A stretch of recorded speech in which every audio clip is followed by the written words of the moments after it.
Hindi na yata morning. Good, magandang tanghali sa inyo lahat. At nandito tayo dahil nga to make the assessment na ang mga naging effect ng lindol last 2 days ago. So can I have the brief? Sige, to begin with, mag-ano muna tayo. We'll get the reports from the different agencies on their particular area, yung mga areas nila. So, GovPam siguro, you can start with the provincial report kung ano yung naging situation report ninyo. Yes, Mr. President. She needs a microphone. Number of deceased is 72 for now. Number of deceased, 366 yung injured. Sorry. Mr. President, hello. What's with me and microphones? Okay lang? Ha? Ano ba? Ayaw. No, the microphone is not working. No, everyone has to. Number of deceased, Mr. President, is 72. 366 yung injured, no more critical patient right now. 65,000 families affected. At this point, I usually ask how many people are in the evacuation centers, but that does not apply here. Although we have some other areas that we are using. Yeah. But yung madalas nating gamitin na evacuation center, hindi pa na-clear. At saka yung iba talaga nag-iba. So we have to do an alternative That's plan. why, Mr. President, I need a list from the mayors, the list of families and individuals affected. Yes. Because otherwise, if you cannot give me the list, then the province will have to take over. All right. Yes. I said kanina walang evacuation center, but I think this morning the couple opened already. We have 563 families spread across 5 municipalities. So nagbukas na rin ho, sir, in 5 municipalities. Not here in Bugo, but I think there's some in Carmen, Daan Bantayan, San Fernando, San Remigio, and Sogod, sir. We have around 563 families. Kagabi wala ho yan now meron na. But we're sending over the kits and all the family food packs, sir. All right. Siguro may yung report muna ng OCD. Sir, good morning. So, based on the effects of this earthquake, we have recorded 170,959 affected persons, or equivalent to 47,221 families. And there were incidents of landslide 2 and structural fire 1 and unobserved tsunami of 1. Although there are casualties as reported, there are 72 deaths and on our record is 294 injured. But based on the report of the governor, there are 366 injured. So the province of Cebu declared a state of calamity.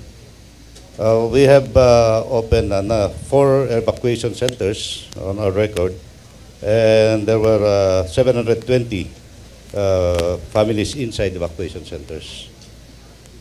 There are also 597 damaged houses, wherein 501 are partially damaged and 96 are totally damaged. And there are still 9 not passable roads. 5 affected bridges and 3 seaports. Plus, there are still 10 LGUs experiencing power interruptions. So, likewise, 3 LGUs experiencing telecommunication interruptions. For our assistance, sir, we already provided around 5.6 million coming from the SWD and other LGUs. So, for our humanitarian assistance, we have deployed and distributed 6,800 family food packs. Likewise, we have delivered 2,000 ready-to-eat food And we have a standby fund and stockpile of 60,676,590 from DSWD. We also deployed SRR teams, 7 teams, but composed of 200 plus personnel, and also 10 medical teams who assisted in the hospitals and other municipalities. We initially delivered the tents, which was used in the hospital, and there are 1,000 hygiene kits which were also distributed, and so we provided also fuel for to support the mobility assets of the responding units. So for now, that's all that we have provided and assisted the province of Cebu, sir. All right. Which municipalities still have no electricity? Aling mga bayan wala pang kuryente? Sir, Tabuelan and Tuburan, sir. Medellin? Wala pa. Wala pa. Yeah, admin. Admin. Sir, yes. sir, Pero sabi sa Bugo, by tonight, Sec, kompleto can na, I- kompleto na yung buong that was your sir. assessment. Yes, sir, all the backbone are fixed except for the 2 towns. Ngayon, ang next step is ayusin ko na sa mga bahay, sir. So, Nani can...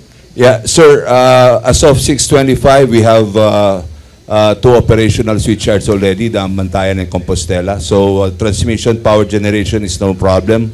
Now, the delay in energization is the safety protocol, sir. Yeah. Gradual ang integration per feeder.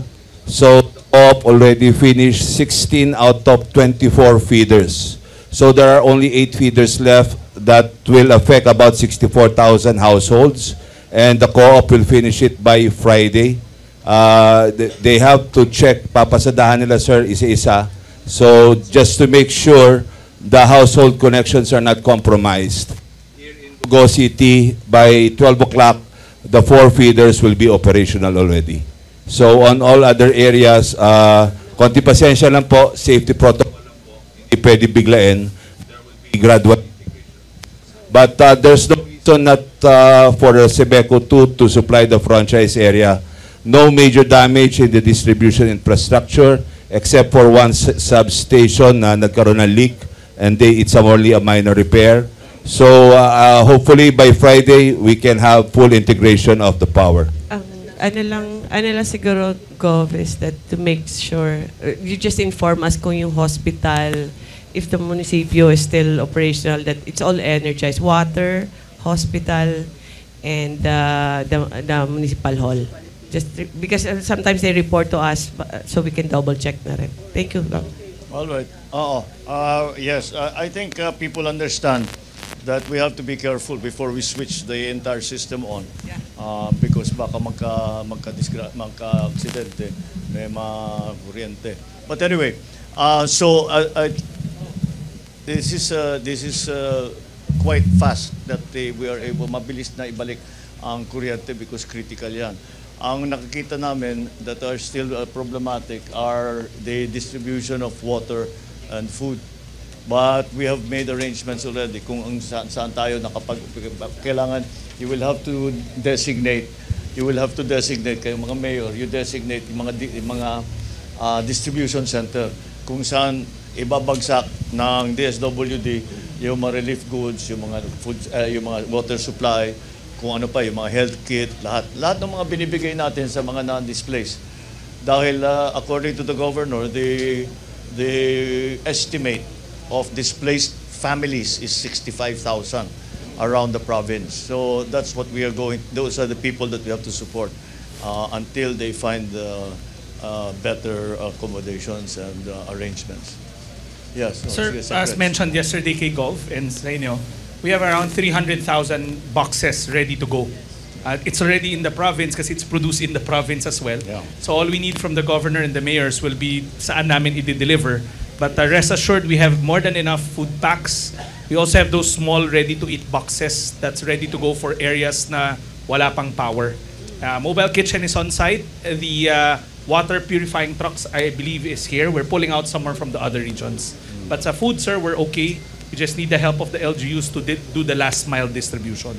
Well, for the water purification, we are also depending on MMDA, as usual. Ilan ang purification units na pwede mong... Sir, kanina pong umaga may dumating na pong 20 units na nakaka-filter po yun ng 18 gallons per minute. Nag-coordinate na po kami sa LUWA para po kung saan ipoposition yon para yung sa source ng ifi-filter na water. Kasi we understand na medyo brownish pa raw po yung tubig. Para po ma-filter namin before distribution po. We have 20 units po now and then may darating pa po. Kasi yun lang po yung kumasya sa C-130, Mr. President.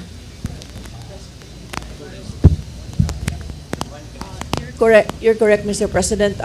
The mayors has to send us the list of mga areas where we need to send the relief goods. Kasi yung mga we accept, centralized namin yung mga donations nasa Capitol lahat. So it's Capitol and DSWD who has the goods. So that's why you have to let us know saan yung mga distribution centers. Because we are also sending water tanks, water trucks for the water. So please, we need the list of the people who are affected for the financial assistance, and also we need the area where we can give our relief goods. Thank you. Yeah, that we depend on the LGUs, of course, for that information, and also to. But yet, when it comes to relief goods and water supplies and everything, we need for you to help us. Where are the priority areas? Who are the families that are most in need? But it does not mean, there was a time that binibigyan pa ng ticket yung para makakuha. Wala. They can get 10 if they want. It's not. We don't count. Kung ano yung basta kung ano yung kailangan nila, they can have as many as they actually need. And that's where the assistance from the LGUs, the mayors, will be critical. But once the response, pag nagsimula na ang pagdating doon sa mga areas ninyo ng mga relief goods, tuloy-tuloy na yan. Hindi tayo problema kasi nga yung isang gawaan ng relief goods, ng mga relief packs ay nandito sa Cebu. Kaya they produce 30,000? A day. 30,000 a day. So nakakapag-produce. So hindi magiging problema yon. Yung water supply, sisimulan natin, siyempre bote-bote muna. Pero after a while, hindi na pwede kung masyado ng marami. Yun ang ating paglalagyan ng purification. Tapos meron pa tayo mga ibang mga sistema para dun sa mga malalayo, kung kailangan pa rin nila na yung mga outlying, mga isolated na barangay, halimbawa, meron tayong sistema na para mag-purify, para may tubig naman, hindi lang malinis, pero yung pag na-purify, pwede nang inumin, pwede nang gamitin na panluto. On the water supply front, what is the situation with the local water? Sir, good afternoon. Good afternoon. Our report actually centers on the 4 water districts in northern Cebu. So basically that's Bogo, Danbantayan, Tabuelan, and Midin. That's around 300,000 people affected. Ang initial damage assessment po namin is that water supply, tap water, is a function of power. So habang wala tayong kuryente, walang pumps na gagana para mapunta sa bahay. So ang nangyari with the coordination with NEA, they promised us that by 12 o'clock, noon, meron na pong energization ng water districts natin. And from there, kaya na mag-pump. Ingat lang dahil sa unang lalabas na tubig doon, flushing water yun. Medyo madumi yun. Also, yung pag-turn on gradual also, is to avoid bursting of pipes. Sa damage assessment po rin namin, nakita namin na visibly maraming pipes na nasira. However, lalaki pa yan kasi makikita talaga yung total extent once water flows through the pipes. Makikita natin yung ganong kadami talaga yung naging leak. So that should be done once power is restored, the taps are on, and then we will figure out how much pipes do we need to buy, including yung pagtatayo ng mga bagong reservoir systems nila. Saka in the meantime, nakipag-coordinate kami sa MMDA for the mobile water purification machines nila. And we should have a full and complete report, sir, by tomorrow, sir. Makita namin. And then we will have funds available sa LUWA to assist these water districts to rebuild their water network, sir. All right. Okay. Anong pinakamalaking damage na kailangan ayusin sa distribution system ng tubig? Sir, meron kasing water district, huwag na natin pero kitang-kita na broken talaga yung pipes nila. So that would need a total reform of pipes. One ang standard namin is 6. So aayusin namin, sir. All right. When do you think, anong schedule ninyo na? Sir, makita lang po namin yung total. Well, yung mga area na wala talagang putol talaga yung tubo. Wala, we'll have to wait until mapalitan. Opo. But those places na hindi naman ganun ang situation, kailan makabalik ang agos ng daloy ng Water. tubig? Sir, once power is on, water will soon follow, sir. Kasi pumps lang naman ang gagana doon, sir. All right. All right. Have you been able to assess how much, what is the percentage of your water system that has damage? Sir, hindi pa kasi Na hindi pa pwedeng gamitin? yung full nun, sir, malalaman namin pag umagos na yung tubig, makikita namin ganong kadaming pipes talaga broken. Kasi right now, physical evaluation pa lang, sir. When will you finish the physical evaluation? Sir, subukan namin within the week, and then after that, emergency procurement. Within sir. the week, it's Thursday. Huh? Sir, 1 week, sir. Sorry. 1 week, sir. Sige. All right. Very good. Mr. President, Yes, oh. if I may, from the DOTR po. DOTR, yes. Just want to say po that the Coast Guard deployed as early as October 1 po 2 water desalinators that can basically generate 20,000 liters a day portable water. It's already in the area, Mr. President. Okay. So how are you distributing the purified water? it's more of a coordinating with the mayor and the LGUs and the governor po. Again, Just spoke about. talagang yung mga mayor, mga LGU, tayo talaga ang first responder. Kami supporting ano lang kami. Para sa pangangailangan ninyo. Basta sabihin ninyo sa amin kung ano man ang kailangan ninyo, and whatever it is, it's more relief goods, water supply, whatever. Sabihin nyo lang sa amin, and we will try our best to provide. So that is the general report on the effects of the 6.9 on the Richter scale earthquake that happened that was centered here in Bugo. But of course, there are other areas that were also affected. So the non-cash assistance that is already in place. We are trying to fix already the water system. I think we can look forward to the electricity, na kompleto na ang electricity dito sa Bugo man lang. Doon sa inyo, naputulan din kayo ng yung ibang bayan, naputulan din kayo ng kuryente, hindi naman. The other mayors. Dalawang wala. Anong nangyari? Yung gano'n, nasira yung tubo?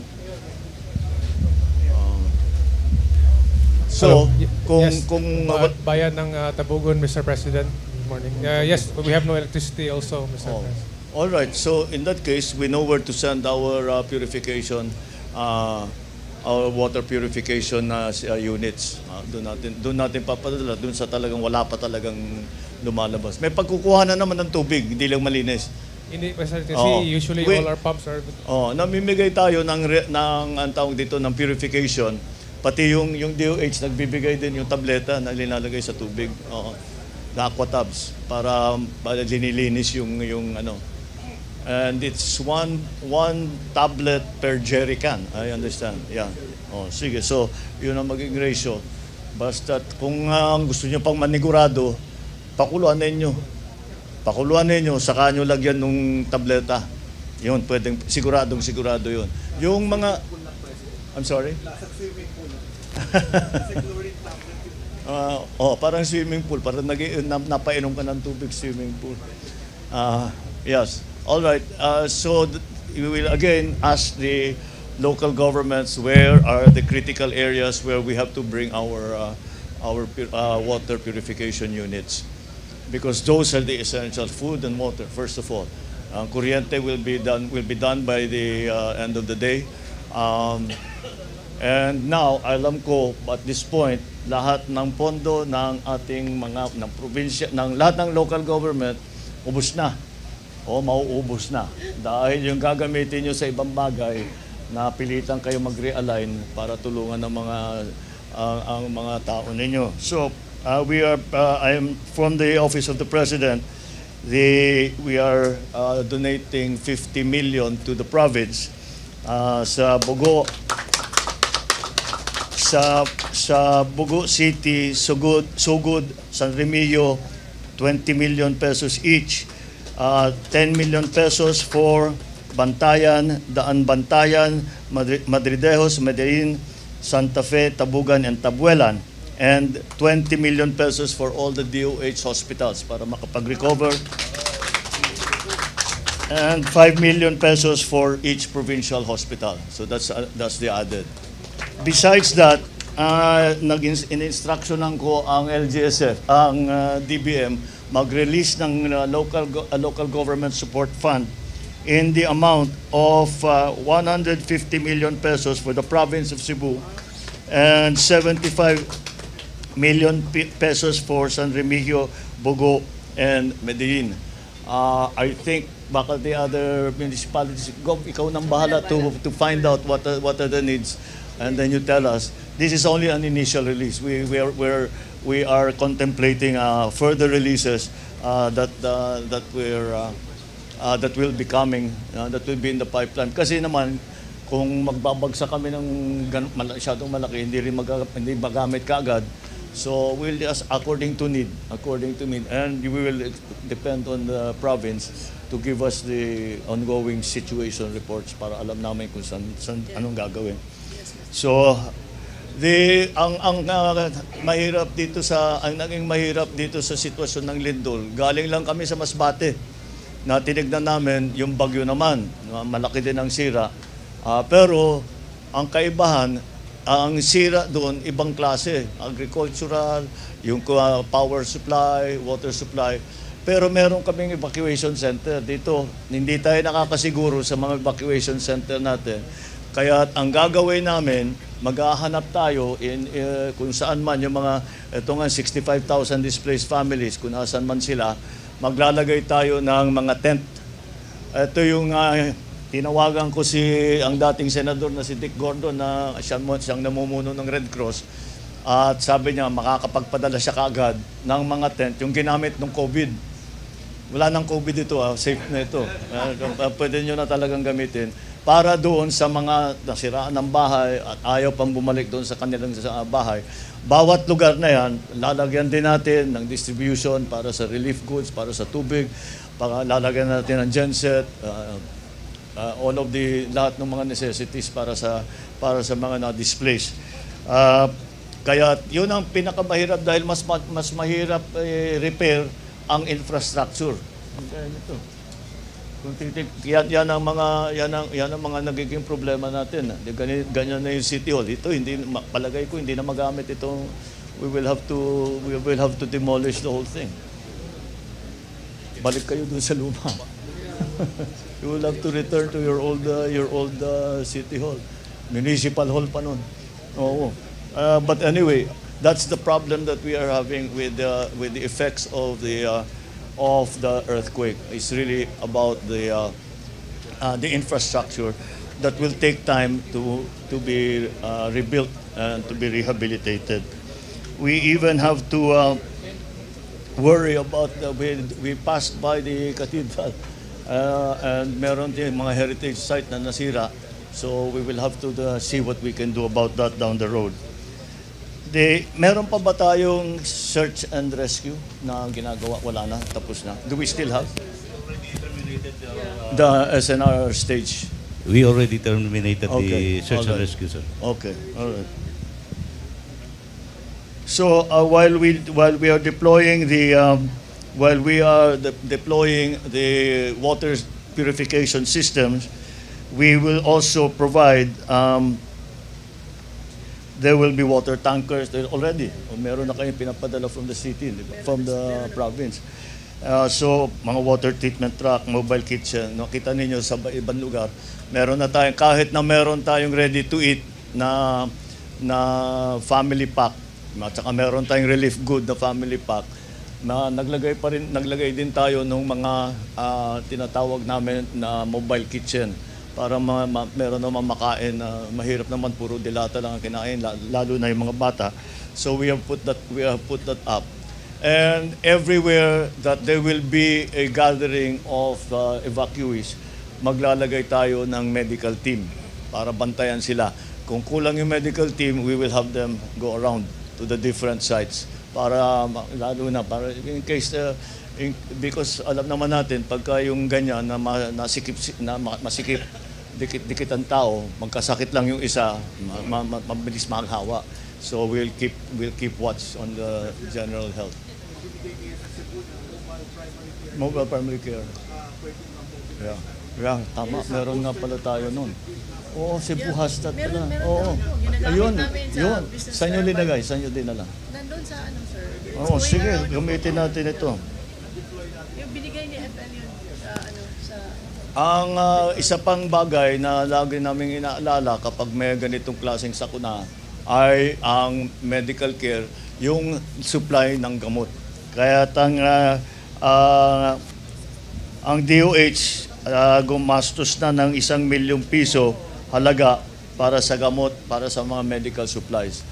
And the system is pupunta lang doon, basta't may reseta, hindi na kailangan magpatingin. Am I correct? Or they will still have to be examined? Kailangan pa rin, Mr. President, Yeah, itong I think reseta ng that's mga the doktor rule. para tama yung Oh, hindi gamot. bale. Pero- But as long as we have the medical teams and the health centers, Yes. Last then night, they will we be able sent, to assess. 1C-130 with 1.4 million pesos worth of medicines na ni-request ng mga doktor. And then yung aming programa na zero balance billing, applicable dito lahat. So lahat ng nagka-injury, lahat ng magkasakit, lahat ng whatever na may medical issue at kailangan pumasok sa ospital ay kasama lahat yan sa zero balance billing. Lahat ng we are done with the search and rescue. Yan lang, ready to eat food boxes, and babalik na ang energy at saka sabi na between Department of Energy and NEA, we think that we can be able to recover the basic services within the next few days. Yun ang pinaka-importante, maibalik ka agad. I noticed nung umiikot ako, gaano karami ang volunteer na nandito. At once again, dumaan tayo sa ospital, once again, nakita natin ang ating mga first responder, mga doktor, mga nurse, mga medtech, lahat ng tumutulong sa mga may sakit. The first responders in the LGU, all of those who have assisted, especially the volunteers, because yung kami, duty namin yan eh. Pagka kami nasa gobyerno, duty namin. Mga volunteer, hindi nila kailangan pumunta rito eh. Yung mga nagpadala ng tulong, hindi nila kailangan gawin yun. Kagandahan lang ng loob nila, kaya kailangan natin pasalamatan silang lahat. Maraming salamat. At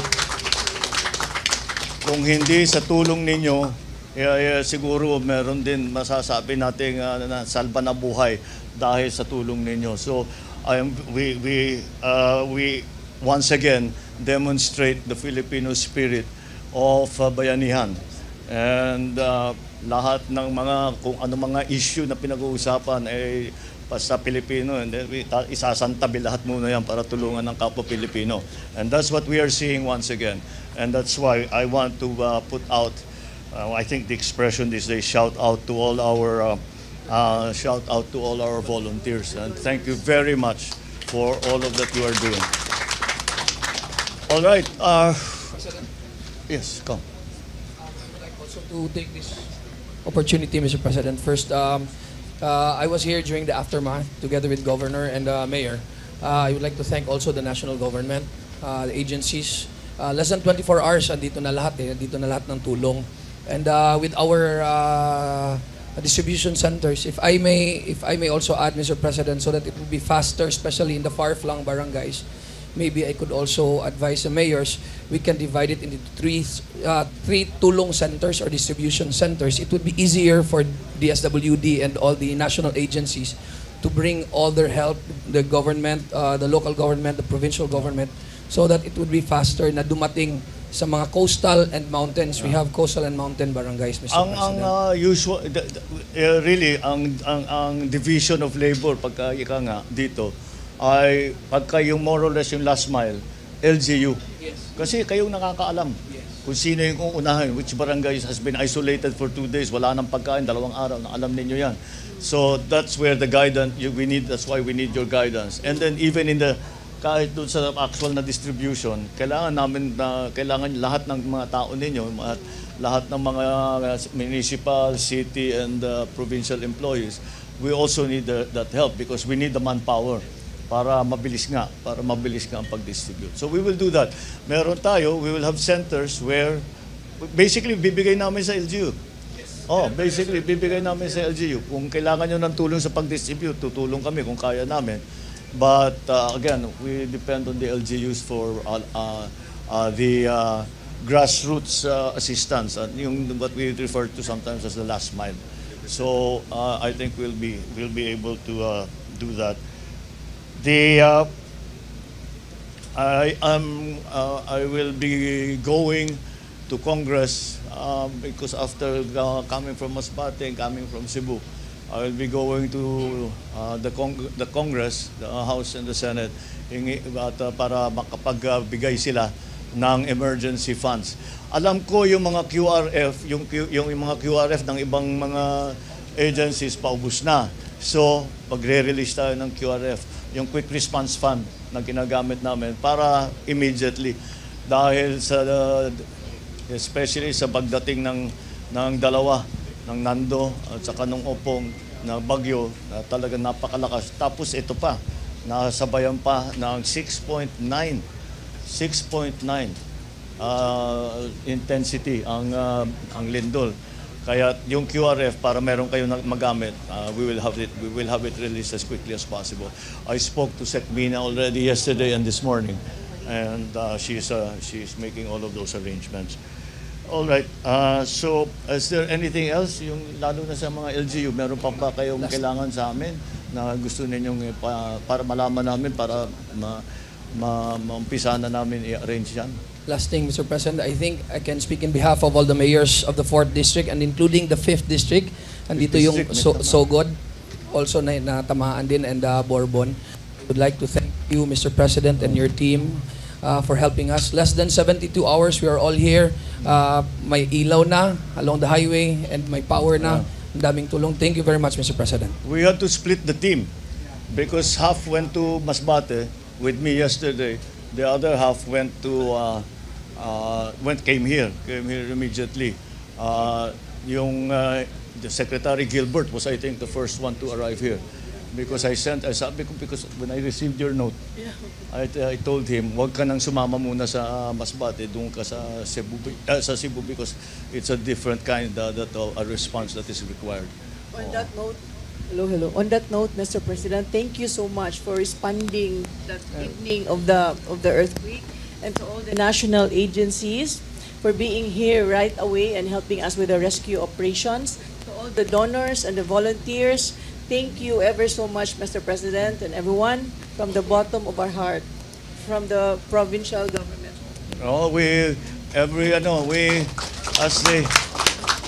As they say, the national government cannot do it without the local governments. We cannot do it without our first responders. We cannot do it without our volunteers. So, as they say, we win as a team. we are a team. That is why we get to do the work. Basta tayo lahat nagko-coordinate, nag-uusap, mabilis ang pagdala ng rehabilitation, ng relief goods. Kaya basta nagtutulungan tayo. That is the effect of that. So, no thanks necessary. We are working together anyway for the betterment of the poor victims that we have had. All right. So, okay. On behalf of the City of Bugo, of course, I'd also like to express our deepest gratitude. And Mr. President, during the onslaught of the earthquake, our City Council convened to, of course, first of all, put our city on the state of calamity. And they also convened and came up with 2 resolutions to just make sure that we wrote down what it is we specifically need in the City of Bugo. And if I may, Mr. President, give the same 2 resolutions to you for your perusal. Thank you very much. And we're really very grateful for your visit. No, not at all. Thank you. We will study this. I hope some of this we have already covered, but anyway, we will see kung ano pa yung kulang. Maraming salamat. Thank you, Mayor. Okay. Thank you. Yes. Mr. President, as we all know, Cebu is one of the country's most popular tourist destinations. So much of the towns that have been affected also have massive effects on the tourism industry. So it is reported that over 900 tourist workers have been affected. There are also several establishments that have been damaged, as well as heritage sites. Since you mentioned heritage earlier, the Tiaza team has been deployed to inspect the churches that have been damaged across several towns. And then the NCCA, I understand, will be here this weekend also in coordination with the LGU in order that these places of worship that provide much comfort to Cebuanos may rise again. So thank you, Mr. President. Thank you, Sec. Christina. We will, these are all the aspects, but we do it in phases. We start with the search and rescue, then we go on to the relief, and then it's the rehabilitation, and that includes the heritage areas, etc., that have been damaged. Wala namang naging ligtas dito sa nangyaring paglindol. All right. So again, this is not the end of this. It is an ongoing operation. This will keep going until everybody is more or less. Hindi naman natin masasabi that everybody makakabalik na sa dating normal. But more or less, nakakapagpasok na sila sa trabaho, kaya na magpagamot, meron na silang kinakain, meron silang tinitirahan. So again, this is not a one-shot deal. Patuloy kaming nandito para magbigay ng tulong kung ano man ang kailangan ninyo. All right, thank you all very much.